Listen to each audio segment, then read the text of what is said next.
Welcome back to Planetborough, where we journey to the strangest, most beautiful places in the universe and ask the questions no one can quite answer yet. Today, we're traveling toward the darkest object in existence. Somewhere out there, hanging in the dark between the stars, is an object so dense that it bends the rules everything else in the universe is forced to obey. Light can't escape it, time slows to a crawl near it. And if you got too close, the universe would quite literally stop making sense. We call them black holes.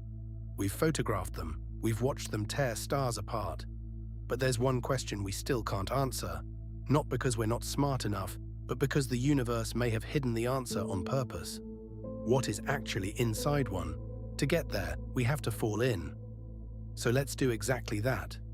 And I promise you, what happens on the way down is stranger than anything science fiction ever invented. First, forget the idea of a hole. A black hole isn't an opening or a tunnel, it's the opposite. It's too much stuff crushed into too little space. Take a star far heavier than our sun, let it run out of fuel, and gravity wins. The whole thing collapses inward, faster and faster, until it becomes almost unimaginably small and almost infinitely dense. The gravity around that point gets so strong that past a certain distance, nothing can turn back. Not a spaceship, not a signal, not even light itself. That point of no return has a name: the event horizon. The event horizon is the edge of the black hole, but it isn't a wall. If you crossed it, you might not even feel a thing. There's no barrier, no flash, no warning. One moment you're outside, the next you're inside, and from that instant on, every possible path you could take leads deeper in. Not because something is pulling you, but because the geometry of space itself now points only one direction. Inside the event horizon, falling toward the center isn't a choice. It's the same kind of inevitability as moving forward in time. And time is where things get truly bizarre. To someone watching you fall in from a safe distance, you'd appear to slow down as you approach the edge. Your image would stretch, redden, and fade, frozen forever at the horizon, never quite crossing it. To them, you'd take an eternity to fall, but to you, you'd fall straight in seconds. Two perfectly valid versions of the same event, both true at once. Near a black hole, there's no longer a single answer to a simple question. How long did that take? The deeper you go, the more gravity changes between your head and your feet. Near a smaller black hole, that difference becomes violent. Your feet are pulled harder than your head, and you're stretched, thinner and longer, like dough, until you're torn into a stream of particles. Scientists gave this its actual official name: spaghettification. The universe destroying you and somehow naming it after pasta. Survive all of that, and you arrive at the heart of it. The singularity. According to our best theory of gravity, this is a point where matter is crushed to infinite density and space curves infinitely sharply. But here's the problem, and it's the whole reason this video exists. Infinity isn't an answer.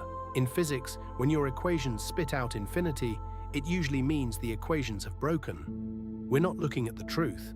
We're looking at the exact spot where our best theory stops working. This is the great embarrassment at the center of modern physics. We have one theory, general relativity, that perfectly describes gravity and the very large. We have another, quantum mechanics, that perfectly describes the very small.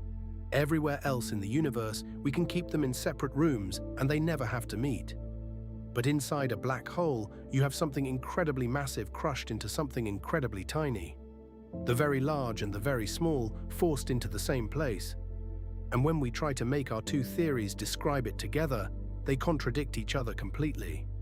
So the honest answer to what's inside a black hole is this: nobody knows. Not because we haven't looked, but because the answer is written in a language we haven't learned to read yet. That gap is where the boldest ideas live. Some physicists think there's no singularity at all, that quantum effects stop the collapse, leaving a strange, dense core. Others have suggested the inside of a black hole could connect to somewhere else entirely, though there's no evidence anyone or anything could ever survive the trip. And a few have wondered something stranger still, that the rules allowing our universe to exist might look, mathematically, a lot like the inside of a black hole. These aren't proven, Some may never be, but every one of them is an attempt to answer the same question you came here with. Black holes are the universe's sealed envelopes. We can read the outside perfectly. We've measured them, mapped them, even heard two of them collide. But the message inside stays folded shut, guarded by physics we don't yet have.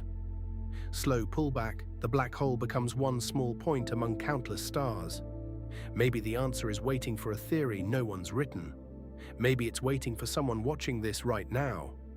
Until then, the most honest and the most exciting thing a scientist can say is also the shortest. We don't know yet. If you want to keep falling down the rabbit hole of the universe with me, subscribe, because next time we're asking what would happen if the sun simply vanished. You'd have 8 minutes before you found out.